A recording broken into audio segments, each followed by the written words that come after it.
core mission activities and programs. That's education and advocacy. As I said, we hold a high bar on education, and because we provide continuing education credits, we're filling a need for working professionals.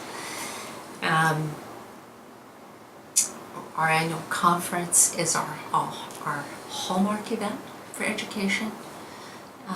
We've trained over the years, I counted it up, you can, thousands, tens of thousands of people. Our advocacy programs are very effective because we focus our efforts on issues that have statewide significance. We will go into a community where people need help and offer them help. And that's what we do. So our range of services are broad, but we pick where we're going to be the most effective and where we can really help people. So we've worked with communities in the last few years as small as the Delta community of Ileton. I don't know what their population is, maybe a couple hundred, but we've helped them write a preservation ordinance, and helping them develop their design guidelines. This is monumental for them because they have a National Register district.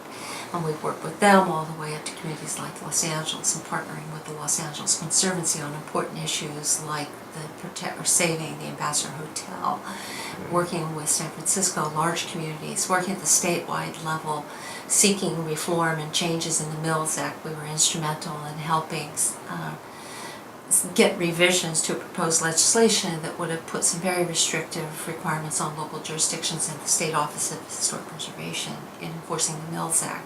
We were there, ahead of the curve to get to work with the legislature directly, working with the State Administrator of Courts to protect historic courthouses statewide, working with federal regulators and administrators on protecting post offices that are subject to closure.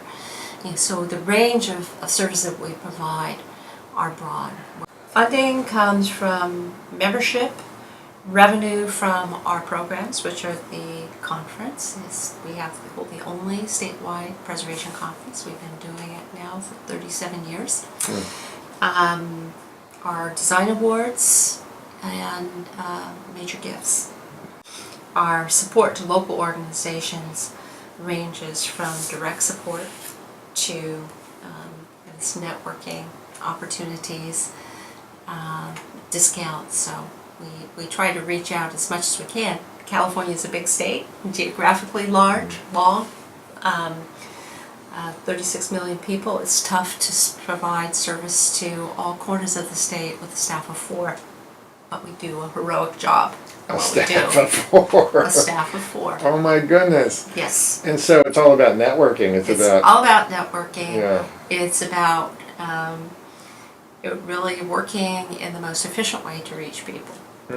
Yeah, people are surprised when they hear we're a staff of 4. Well, you do have a big presence. We have a big presence, and it's not as big as it should be, and it's not as big as it could be, because we have a very engaged membership. And it's not, I think, a matter of people not caring.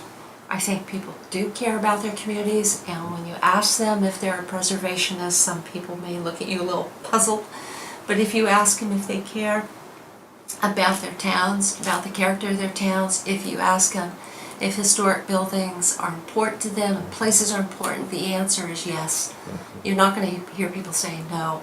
So our challenge is making what we do relevant to them and connecting with them.